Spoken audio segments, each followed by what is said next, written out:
강혜신의 오늘의 미국.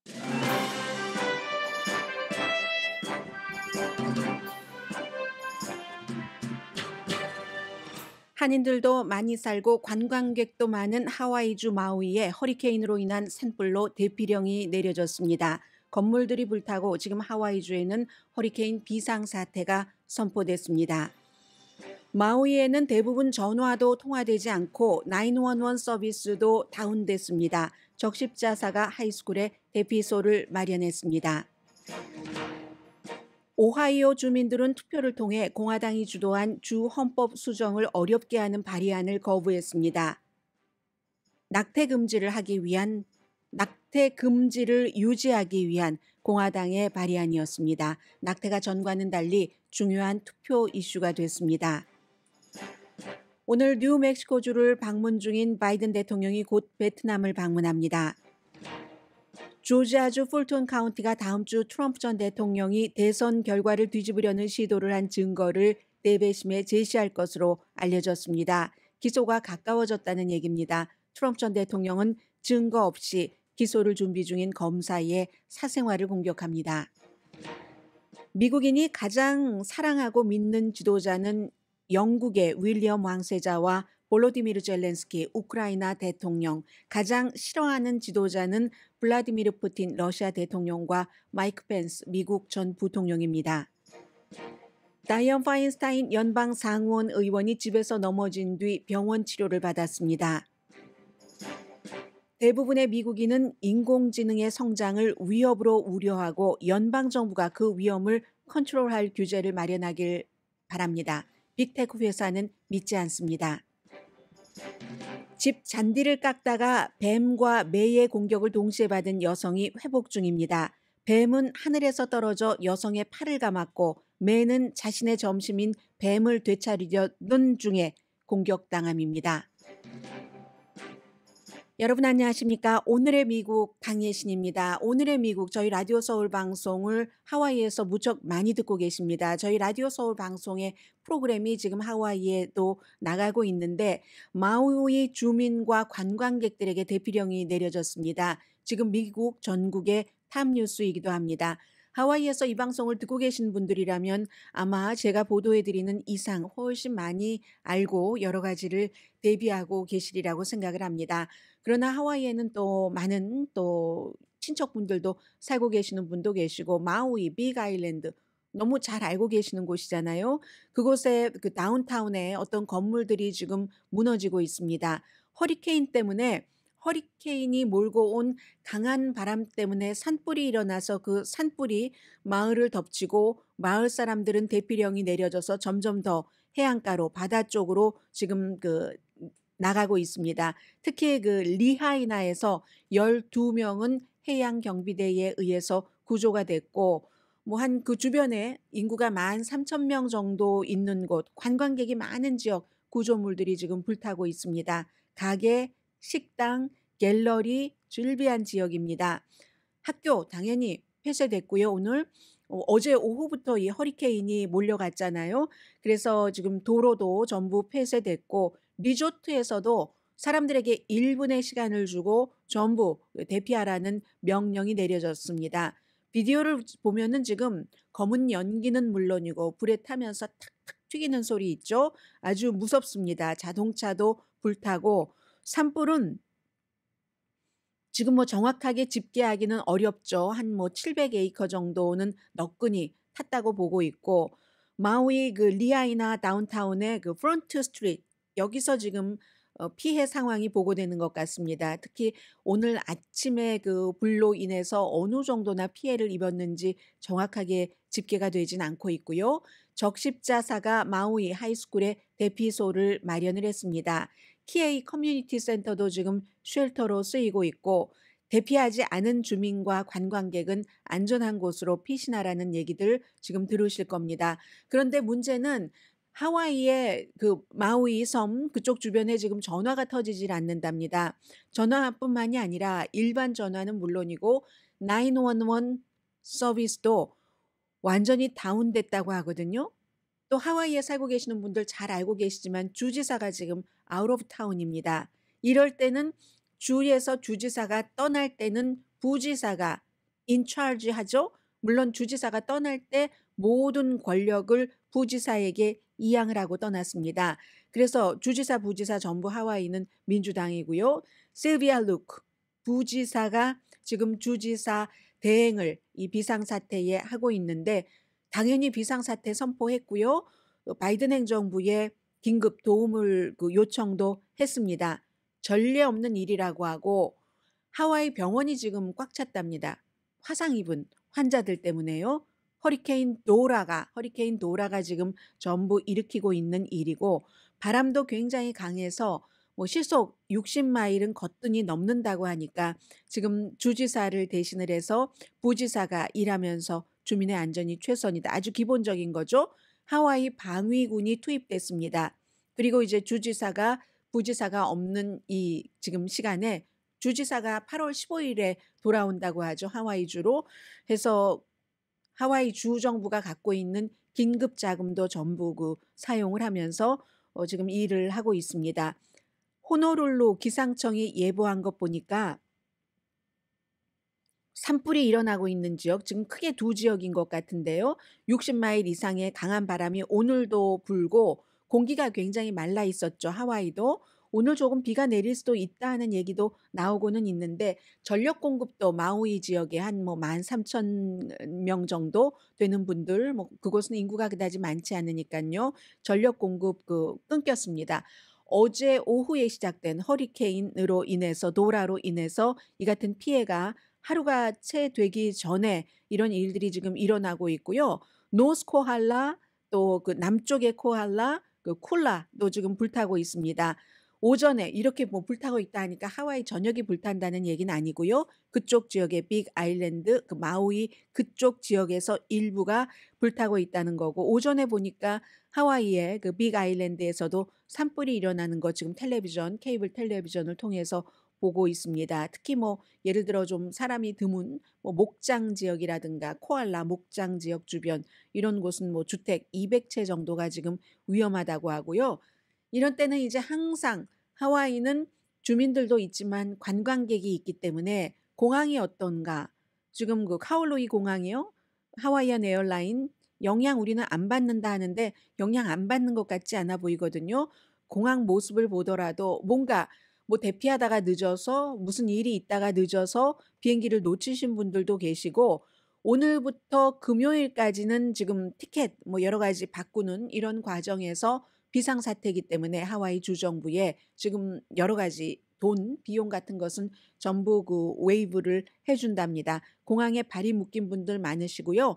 하와이에서 저희 라디오 서울 방송을 듣고 계신 분들이 굉장히 많으시기 때문에 전화번호 하나 불러드리겠습니다. 물론 마우이 그쪽 지역은 휴대폰이 지금 잘 안 터진다고는 하지만 808-661-4441 808-661-4441번 이곳으로 전화를 하시면 여러분들께서 지금 도움이 필요하신 모든 도움에 관한 정보를 드린답니다. 하와이 마일랜드 지역, 마일랜드가 아니라 마우이 그쪽 지역에 지금 허리케인으로 인한 산불로 인해서 피해가 계속 이어지고 있습니다.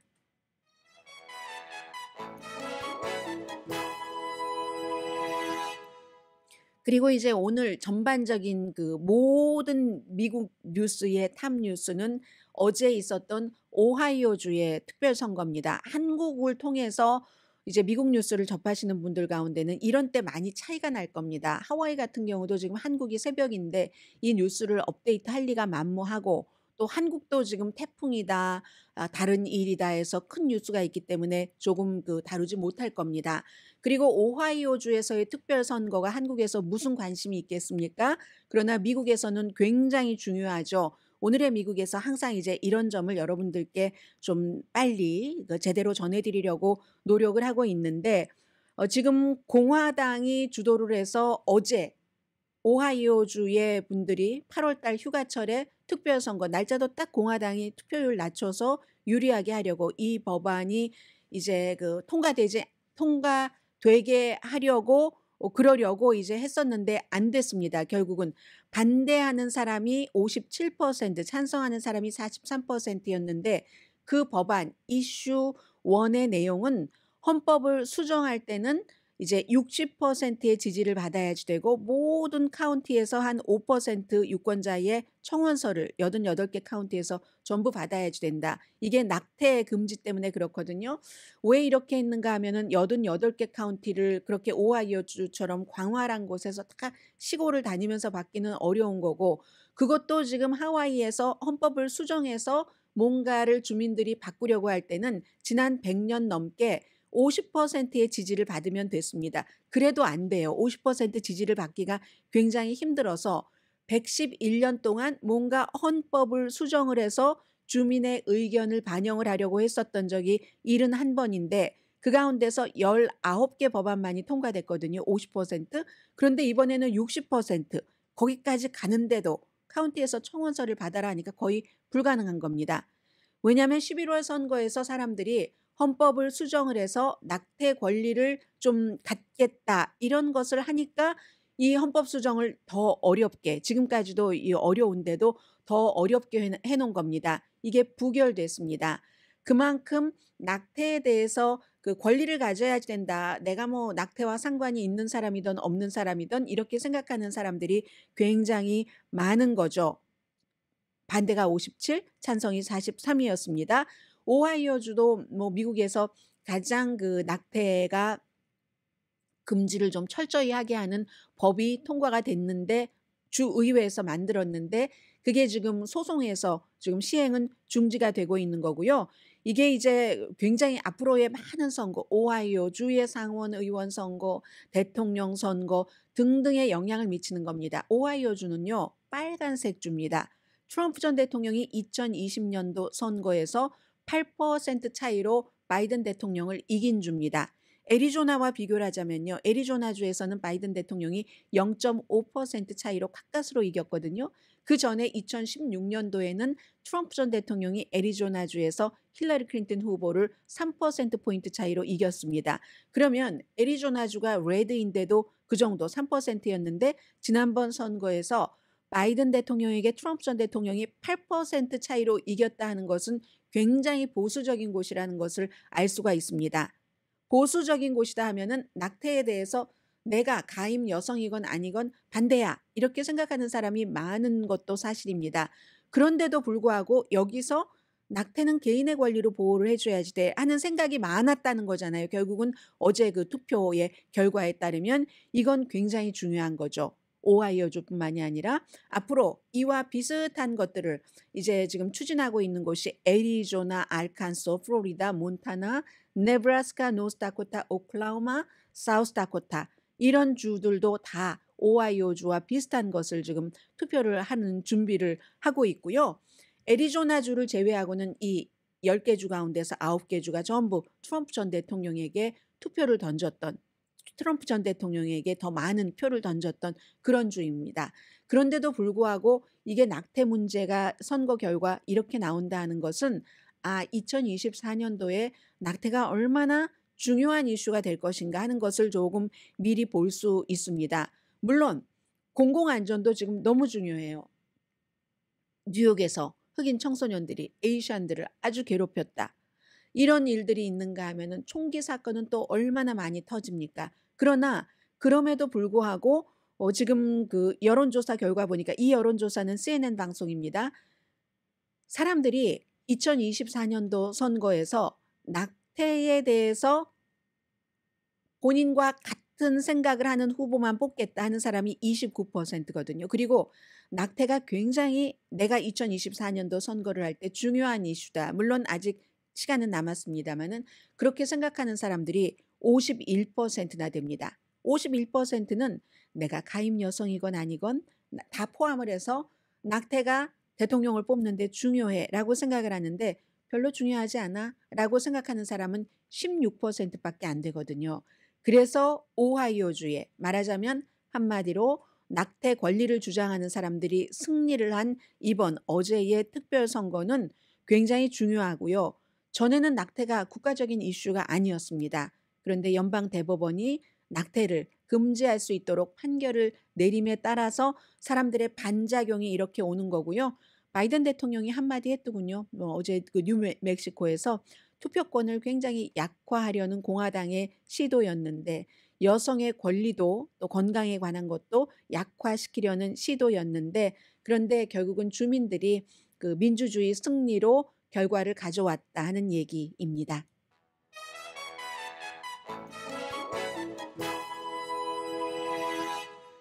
잠시 뒤에는요.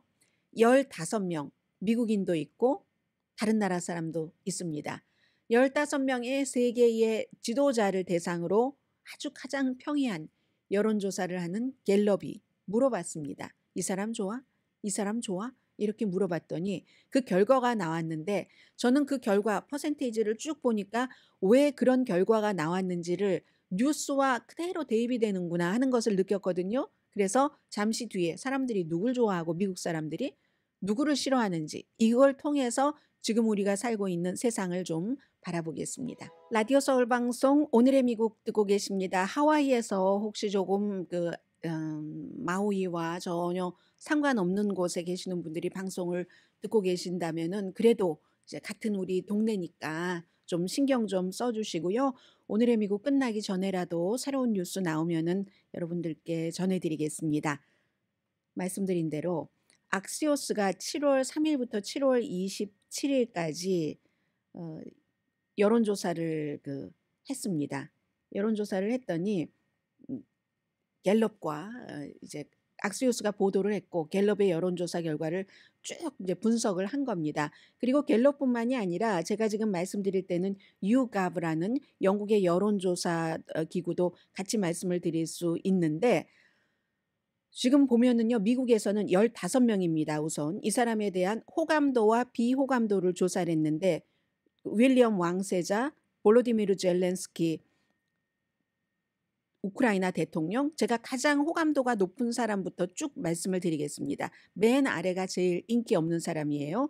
세 번째가 존 로버츠 연방 대법원장, 네 번째 질 바이든 퍼스트 레이디, 그리고는 영국의 찰스 3세 왕, 그 다음은 미국의 그 하원 민주당의 원내대표 하킴 제프리즈, 그 다음에는 이제 그 다음부터는 호감보다 비호감도가 더 많은 사람들이거든요. 클래런스 토마스 연방 대법관, 또 메리 갈란드 법무장관, 케빈 맥카티 공화당 하원 의장, 트럼프 전 대통령, 카멜라 해리스 부통령, 조 바이든 대통령, 마이크 펜스 전 부통령, 블라디미르 푸틴 러시아 대통령. 그래서 제일 인기가 없는 사람, 호감보다 비호감도가 아주 그 부정적인 시각이 제일 많은 사람 순서부터 또 올라가 보겠습니다. 블라디미르 푸틴이 넘버 원입니다. 마이크 펜스 2, 바이든 3, 카말라 해리스 4, 다섯 번째가 오히려 비호감도가 갤럽의 여론조사 결과는 그 별로 차이는 나진 않지만 바이든 대통령을 싫어한다는 사람이 더 많아요. 트럼프 전 대통령이 다섯 번째로 15명 가운데서 비호감도가 높습니다.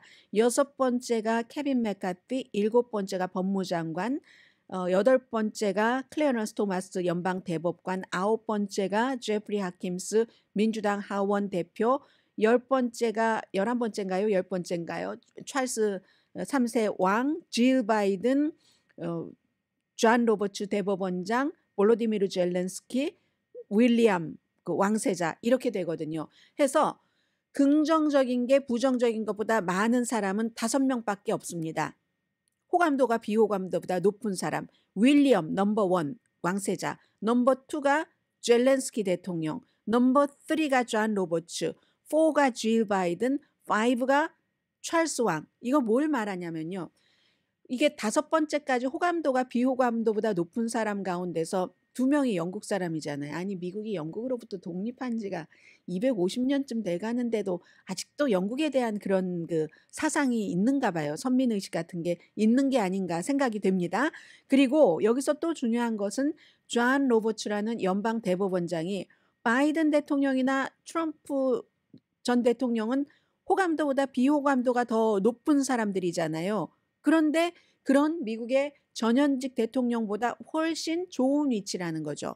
존 로버츠 연방 대법원장. 이건 뭘 볼 수 있냐면 어제도 5대 4로 연방 대법원에서 특별한 설명 없이 하나 임시로 이렇게 해라 하고 통과시킨 게 있거든요. 그게 뭐냐면은 바이든 대통령이 고스트 총을 다 부분적으로 조립을 해서 시리얼 넘버를 알 수 없게 되기 때문에 그 총이 범죄에 사용돼도 그 범인을 추적할 수가 없어요. 이걸 고스트 총도 다 부품에도 시리얼 넘버를 붙여서 누가 그걸 가져갔는지 총을 사는 사람의 신원 조회를 할 수 있도록 한다는 게 바이든 대통령의 그 주장이었는데 그걸 공화당이 반대해서 못 해오다가 법원까지 갔습니다.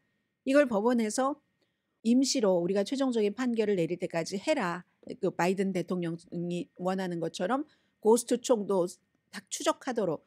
여기에 2명의 그러면 3명이 민주당이니까 2명의 공화당 보수 성향의 대법관들이 찬성을 해줬어야 되잖아요. 한 사람이 에이미 코니 베렛, 제일 젊고 여자고 카톨릭이고 낙태에 대해서 강하게 반대하는 에이미 코니 베렛과 또 한 사람이 존 로버츠 대법원장입니다. 존 로버츠 대법원장은 헬스케어 때부터 무슨 총기라든가 중요한 문제가 있을 때마다 항상 스윙보로 역할을 조금 합니다. 그러니까 완전히 나는 언제나 공화당이야. 나는 언제나 보수야. 클래런스 토마스처럼 이렇게 하지 않는다는 겁니다. 그래서 같은 9명 조직에서 연방 대법원 조직에서 존 로버츠는 다른 전현직 대통령이 누리지 못하는 인기를 누리는 것이고 클래런스 토마스는 그렇게 인기가 없다. 이렇게 볼 수 있고요. 질 바이든 여사가 이제 4번째로 인기가 있는 사람이잖아요. 이건 퍼스트 레이디는 뭐 크게 나대지 않으면 인기가 좋습니다. 원래 그렇게 되는 거고요. 무리 없다는 거죠. 그렇게 된다라고 해석을 하시면 되고 근데 이게 1015명을 대상으로 했지만 휴대전화로 여론조사를 했기 때문에 오차 범위는 4%다. 이렇게 말씀드릴 수가 있고요. 여기서 또 하나는 그 푸틴은 갤럽이 이 같은 조사를 한 것에서 최악의 점수를 받았습니다. 90%가 비호감도예요. 부정적인 시각을 갖고 있습니다. 그에 비해서 윌리엄은 59%가 호감이고요. 이거는 당도 초월합니다. 공화당 65%, 민주당 63%, 찰스 3세 왕도 공화당 50%, 민주당 49%가 호감을 갖고 있었고 그리고 존 로버츠에 대해서는 호감이 43%, 비호감 30%, 트럼프와 바이든은 이게 비호감도가 호감도보다 높습니다. 똑같이 비호감도가 바이든이 57%, 트럼프 전 대통령이 55%, 클래런스 토마스도 비호감도, 부정적인 시각이 42%, 호감이 39%, 질 바이든 여사는 49%가 호감도, 케빈 맥카티 하원 의장도 비호감도가 더 높습니다. 44%대 37%, 해리스 부통령 비호감도 53%, 긍정적인 시각 38% 이렇게 돼 있거든요. 미국 정치인은 싫어하고 아무튼 그리고 영국의 왕세자와 볼로디미르 젤렌스키는요. 호감이 57%였거든요. 그러니까 윌리엄 왕세자 다음에 윌리엄 왕세자의 호감도가 59%인데 그 다음이 되는 겁니다. 그런데 이것도 봐야지 됩니다. 젤렌스키 대통령에 대해서는 공화당은 한 50% 정도가 호감이에요. 그런데 민주당이 75%가 호감입니다. 이걸 뭘 얘기를 합니까? 공화당 가운데서는 팍스의 유명한 그런 커멘테이터도 그랬고 러시아의 푸틴 쪽에 서는 사람들이 있습니다. 그리고 그런 사람들이 또 우크라이나에 대한 지원을 반대하잖아요. 그걸 그대로 지금 반영을 하는 거고요. 또 하나는 하킴 제프리즈라는 뉴욕이 지역구인 연방 민주당의 하원 의원이 민주당의 이제 소수당의 대표잖아요. 가장 잘 알려지지 않은 인물입니다. 15명 가운데서. 그의 이름을 못 들어봤다. 못 들어봐서 오히려 부정적인 평가가 덜할지도 모르죠. 같은 하원에서 민주당 지도자 또 다른 케빈 맥카티는 공화당 지도자인데 케빈 맥카티는 부정적인 시각이 훨씬 많았잖아요. 자, 그렇게 된다는 것 말씀드리고요. 그리고 트럼프 전 대통령은 어제는 이제 이런 말도 하더군요. 뉴햄프셔에서 선거 유세를 했는데 원하는 건 나는 아무 말이나 다 할 수 있다. 이렇게 얘기를 하면서 본인이 또 발표도 했어요. 다음 주에 아마도 뭐 조지아주에서 기소될지도 모르겠어. 총무처 장관에게 뭐 만 몇 표 만들어내놔. 그래서 이제 내가 선거인단표 조지아주에서 16개 가질 수 있도록 뭐 등등 이렇게 해서 본인이 직접 총무처 장관에게 전화 거는 것뿐만 아니라 변호사들을 시켜서 뭐 주지사, 총무처 장관 다 공화당입니다. 조지아주 워낙에 아주 그 보수적이잖아요. 조지아주에서 오늘의 미국을 듣고 계신 분들도 많이 계시는 걸로 알고 있는데요. 그래서 그러한 것에 대해서 이제 기소를 그 풀튼 카운티에 애틀란타가 포함된 가장 큰 그 카운티의 검사가 어제 그런 얘기가 이미 나왔거든요. 대배심에게 기소를 할 수밖에 없는 정도의 증거 같은 것을 제출을 할 것이다. 이렇게 나오니까 본인도 딱 감잡고 그다음부터는 뭐를 얘기를 하냐면요. 이것도 마찬가지입니다. 확인되지 않은 것이기 때문에 보통 정상적인 언론에서는 깊이 다루지 않아요. 그러나 뭐 영국에 믿거나 말거나 하는 것을 쓰는 데일리 메일이라든가 이런 데서는 트럼프 전 대통령이 하는 말을 그대로 실어주죠. 그래야 신문이 잘 팔리니까. 그래서 2류, 3류 신문인 겁니다. 인류가 못 되는 겁니다. 뭐 이런 거예요. 그 검사가 갱단 두목이랑 섹스를 했다. 뭐 이런 것을 트럼프 전 대통령이 어제 그 지지자들 앞에서 얘기를 했거든요. 그럼 사람들 너무 좋아해요. 그리고 막 퍼뜨리죠. 퍼뜨리고 나서 아니 말이야 좌파 언론은 왜 저런 걸 보도하지 않아? 확인되지 않은. 그러니까 사실이라고 이름 붙일 수 없는. 그러면서 아무 말이나 원하는 것은 다 할 수 있다. 그게 표현의 자유다라고 얘기를 합니다. 그래서 공화당에서도 트럼프 전 대통령을 지지하면서도 딜레마이기도 하죠. 그리고 이제 첫 번째 8월 23일에 있는 그 선거가 아니라 선거나 마찬가지죠. 공화당에서는 예비선거 후보들의 토론에 트럼프 전 대통령은 아마 지금으로서는 트럼프 전 대통령은 언제라도 마음이 바뀔 수 있는 사람입니다. 오늘이 며칠이죠? 8월 9일이죠. 8월 9일부터 첫 번째 토론이 시작되기까지는 뭐 2주일 정도 남았잖아요. 그렇기 때문에 그 사이에는 정치적인 기류가 너무 많이 변할 수 있고 트럼프 전 대통령 마음도 변할 수 있고 어떻게 하면 내가 그 전날이라도 나간다 하면 나가는 거잖아요. 그래서 지금으로서는 안 나간다 하는 것인데 알 수는 없고요. 두 번째 토론도 팍스가 하네요. 이번에는 팍스 뉴스가 아니라 팍스 비즈니스 그 뉴스가 이제 9월 달에 토론회를 하는데 거기에 대해서도 트럼프 전 대통령이 열심히 특별검사를 비난을 했어요. 내가 말이야 이 스케줄 때문에 선거 캠페인도 못하고 하도록 나를 기소해버렸어. 그런데 한 번도 본인이 어떠한 이슈로 이번에도 4가지 이슈로 의사당 사건에 대해서 기소가 됐는데 기소 1, 기소 2, 3, 4 이게 왜 기소가 잘못됐는가에 대해서 논리적으로 반박하지 않습니다. 그냥 마녀사냥이라고만 합니다. 그래서 여론으로 막 여론을 이렇게 해서 재판을 하려는 사법적으로는 이길 가능성보다는 질 가능성이 훨씬 높다고 판단을 한 것 같습니다. 지금 트럼프 전 대통령은 이런 분위기고요. 잠시 뒤에는 또 굉장히 앞으로도 여러분들께서 많이 뉴스로 들으실 것이고 또 여러분들의 자녀나 손주에게는 더 중요한 오죽하면 저희 라디오 서울 방송에서 이제 그 후원도 하고 하는 워크숍까지 하겠습니까? USC에서. 인공지능에 관한 말씀을 조금 드리겠는데요. 인공지능에 관해선 제가 레이티스트 뉴스가 막 차고 들어오는 것이 많이 있으면은 시간을 빼질 못해서 못 전해드리고 아니면 가능한 한 전해드리려고 하거든요. 그만큼 미래의 우리의 삶이기 때문에 잠시 뒤에 그 부분 전해드립니다.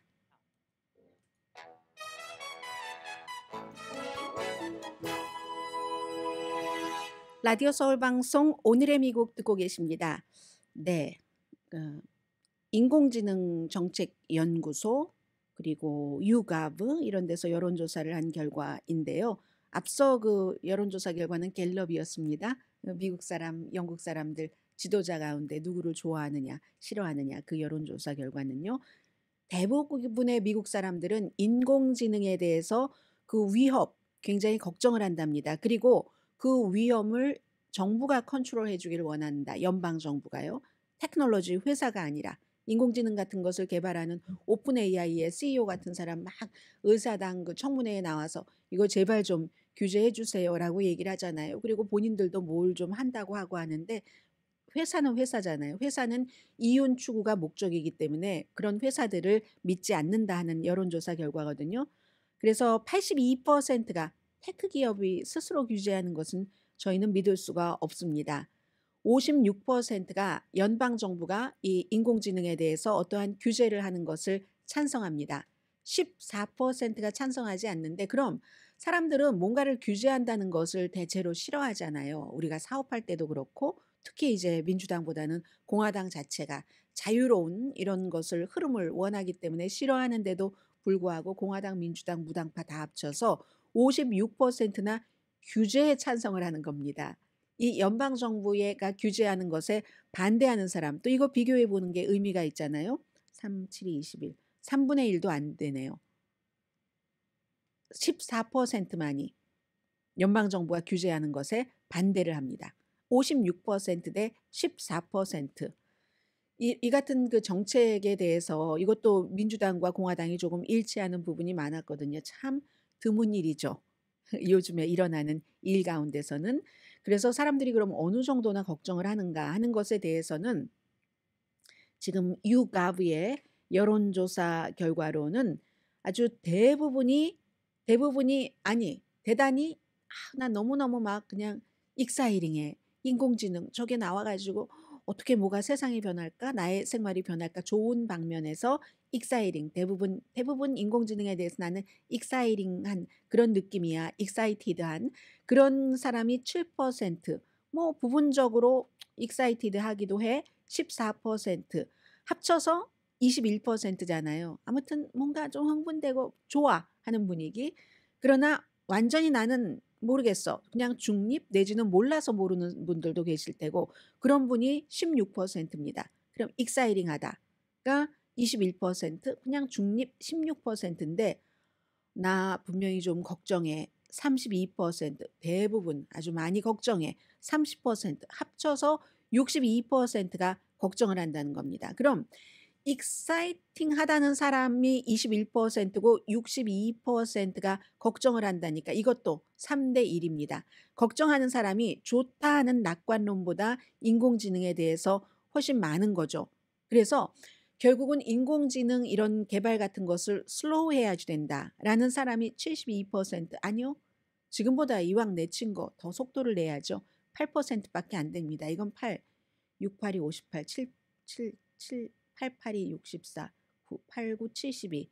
딱 9분의 1이네요. 속도 내야 된다는 사람이. 슬로우하게 속도를 줄여야지 된다는 사람보다.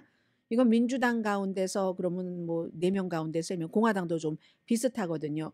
결국은 인공지능이 인간과 경쟁을 해서 인류 그 존재 자체에 위협이 될 것이다라고 생각하는 사람이 4분의 3이라는 겁니다. 미국 사람들 가운데서. 그리고 어떤 경우에는 인공지능이 사고로 큰 재앙을 일으킬 것이다. 86%가 그렇게 믿고 있어요. 인공지능 자체도 원치 않아도 그럴 것이다. 그런데 이건요. 미국 성인들만 그리하여 정부가 규제를 해야지 된다. 인공지능에 대해서 56% 나오는 게 아니라 KPMG 그 세계적인 회계법인요. 다운타운에 있습니다. 그 빌딩에 쫙 빌딩 이름에도 붙여 있잖아요. 이 세계적인 회계법인 KPMG가 조사를 한 결과 17개국 KPMG가 세계 많은 나라의 기업들을 뭐 관리를 하니까요. 주요 대상국에서 조사를 했더니 이건 미국보다 더 많네요. 71%가 규제가 필요하다고 합니다. 물론 인공지능이 이미 아주 좋은 영향을 미치는 게 많이 있습니다. 예를 들어서 암 같은 것도 더 빨리 발견을 할 수 있다는 희망을 준다던가 질병에 관해서 또 많은 뭐 사람들이 통계를 하는 사람이라든가 이런 사람들은 축적된 자료 같은 거 빨리빨리 이제 인공지능이 찾아주면 나는 그 찾아준 자료가 맞는지 틀리는지 아니까 전문가 도움을 받겠죠. 그리고 공항 시스템 같은 것 하는 것도 여러 가지 기계적인 이런 것들도 도움받고 목사님들 좋아하신다면서요. 성경구절에 뭐지 마태복음 몇 장 몇 절 하면 촥 내주잖아요. 그런데도 아무튼 이렇게 영국 사람들도 뭐 굉장히 혁신적인 마인드가 있지만 62%가 법이 있어야지 되고 규제를 해야지 된다라고 얘기를 합니다. 그러면 규제를 하면 뭐 테크 업계가 규제하는 거 싫어해요? 정부가 규제하는 걸 더 좋아하는데 정부가 규제를 할 능력이 있나? 이렇게 물어보면 미국 사람들은 한 49% 정도? 이 정도만 또 규제할 능력이 있다고 생각을 한다는 거거든요. 일본에서도 47%, 영국도 45%, 중국, 인도 좀 독재적이고 획일적인 국가일수록 정부가 할 수 있어 하는 믿음이 큽니다. 중국 86%, 인도 70%, 싱가포르도 마찬가지죠. 싱가포르도 굉장히 억압하는 자유국가잖아요. 60%, 정부가 그 정도는 할 수 있지. 미국처럼 자유로운 국가는 49%만 그렇게 믿고요. 영국도 45%고요. 그런데 그러면 이제 이런 것들을 하려면 굉장히 좀 혁신적인 사람들, 정부가 규제를 하려면 정책 입안자들이 혁신적이고 해야지 되는데, 저는 하나 여기에 대해서 좀 회의적인 시각을 갖고 있는 게, 연방 상원 의원의 68%의 나이가 60세 이상입니다. 68명이 100명 가운데서. 물론 60세 이상, 70세 이상이라도 혁신에 대해서 아주 긍정적인 그 생각과 혁신적인 마인드를 가지고 다른 젊은 사람보다 더 잘하는 사람들도 있어요. 뭐 유튜브가 됐건 컴퓨터가 됐건 모든 그 기기, 툴 같은 거 사용해. 그렇지만 기본적으로 연방 상원의원의 68%가 60세 이상이고 뭐 70세, 80세 넘는 사람들 많잖아요. 그런데 이런 분들은 그냥 어느 날 갑자기 다른 막 혁신적인 일을 하다가 연방 상원의원이 되는 사람이 아닙니다. 정치인들 가운데서는 가장 오랜 동안 그곳에서 자란 사람들이잖아요. 한 가지 일만을 하고 오랫동안 거기서 살아오면 거기에 딱 고정되는 사람이지. 그렇기 때문에 이게 이거 인공지능이라는 것을 이 사람들이 다 뭔가를 알아서 아주 대단하게 물론 전문가들의 말을 들어서 하겠지만 합리적인 그런 규제 같은 것을 빠른 시일 안에 만들어낼 수 있을까? 그건 잘 모르겠어요. 잠시 뒤에는 굉장히 큰 이슈와 또 작다고 할 수 있는 이슈를 묶어서 전해드리겠는데, 그 전에 그 연방 상원의원 나이가 바로 이런 거예요. 다이언 파인스타인 연방 상원의원이 90세잖아요. 어제 오후에 집에서 넘어져서 병원에 갔습니다. 뭐 예방 차원에서 갔죠. 가서 이제 다 뭐 의사의 검진을 받아본 결과 별일 없다 해서 집으로 돌아오긴 했는데, 그런데 이제 90세가 되니까 싱글 대상포진으로 몇 개월, 3개월 비워 이 의사당을.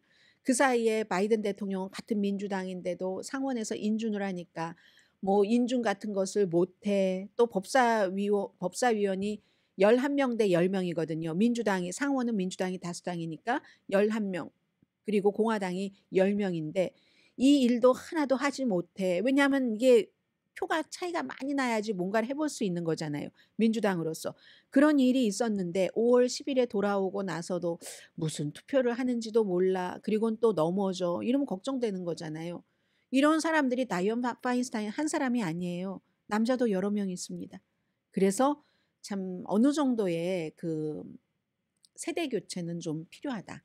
특히 그게 필요한 부분에서 뭐 철학자 아니면 정책 입안을 하는 사람이 아닌 아웃사이더 상관없어요. 104세인데도 헨리 키신저는 막 중국에 다니고 다른 나라 다니면서 본인의 생각 같은 것을 피력하잖아요. 그래서 그건 상관없는데 현역에서 뭔가 앞으로 뭐 10년, 20년, 50년에 영향을 줄 수 있는 정책 입안자들은 조금 젊은 사람들이 섞이는 게 맞는 것 같습니다. 미국은 너무 올드합니다, 지금. 특히 연방 상원 의원들은요.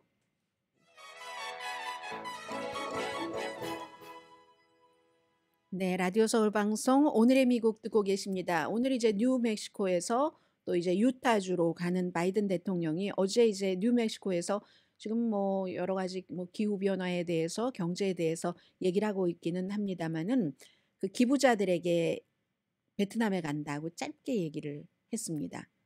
그리고 이제 그 말하는 과정에서 우크라이나 전쟁이 많은 것을 또 바꿨는데 유럽 국가들도 더 뭉쳤고 본인도 다른 나라 정상들과 이 이슈와 관련해서 한 200시간 정도는 대화를 했다. 이런 얘기를 했고 이제 그럼 베트남에 간다는데 뭐 구체적으로 막 물어보지 않겠어요? 이게 백악관의 어떤 국가안보보좌관 존 컬비 대변인에게 물어보니까 디테일은 말하지 않았습니다. 다만 이제 바이든 대통령이 최근에 뭐 3월 달에도 그랬고 베트남에 대해서 자주 얘기를 합니다. 베트남의 뭐 수반이 나에게 전화 걸어와서 좀 관계를 물론 좋지만 더 좋게 하고 싶다 이런 말도 한다는 거고 그게 이제 베트남이 중국과도 러시아와도 친하잖아요. 여기서 베트남도 뭐 미국과 조금 더 친하면 좋겠어 하는 생각을 갖는다고도 볼 수 있고요.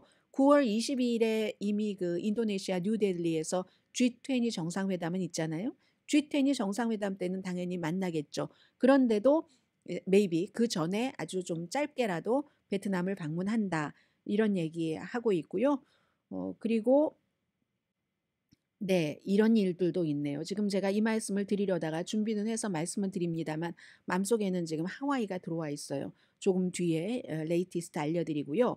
어떤 분이 그 텍사스주에서 좀 시골이래요. 루이지아나 국경에서 한 1시간도 안 되는 거리에 있는 실스비라는 곳에서 64세의 패기 존스라는 분이 이제 7월 말이었어요. 집에서 잔디를 깎고 있었습니다. 남편은 잔디 깎는 기계 있죠. 이제 뭐 텍사스니까 막 에이커 이런 집들이 많잖아요. 잔디를 쭉 기계로 깎고 와이프도 이렇게 깎고 있는데 갑자기 저녁 8시경이었는데요.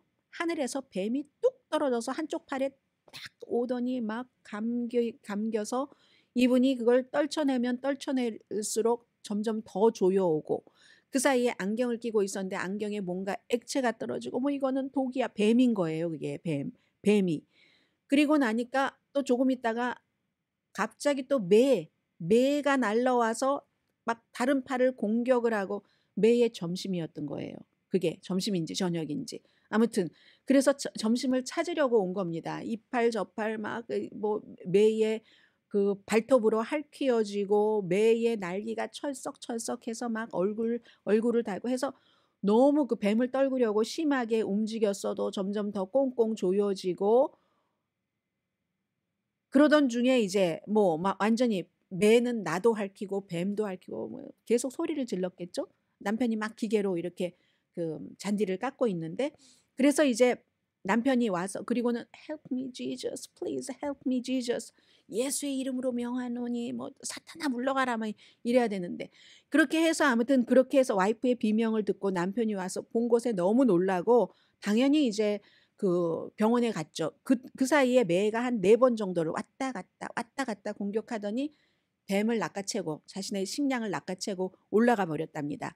그래서 이제 남편이 응급실로 데려갔는데 이 얘기를 다 듣더니 64살의 여자분이 환자 얘기를 듣더니 의사가 이 환자에게 물어보더래요. "마약하신 것 아닙니까?" 이렇게 물어보더라는 거예요. 사실을 다 확인하고 나서 막 항생제 주고 다행히 뱀에게 물린 것은 아니다 해서 뭐 팔에 이제 막 붕대를 감고 찔린 상처, 핥힌 상처, 베인 상처, 찰과상, 멍 온갖 그 신체적인 것은 회복이 됐지만 그 공격은 시골에 살아서 매가 뱀을 딱 낚아채는 이런 것을 전에 보기는 했는데 그래도 너무 무서웠고요. 살아있다는 게 너무 행복하다. 이 스토리를 말할 수 있는 게 이렇게 얘기를 하시더군요.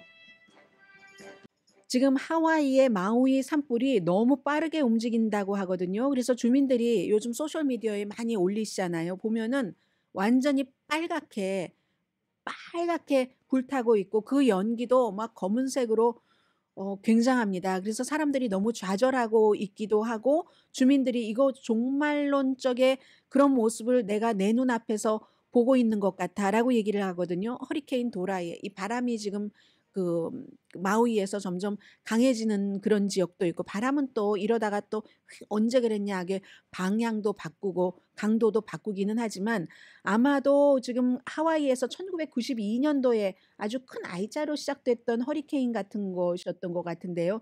그 허리케인 이후에 이번이 가장 그 강하다 산불 같은 거 번지고 있으니까 그런 얘기들 합니다. 하와이에 계시는 분들 조심하세요. 강혜신이었습니다.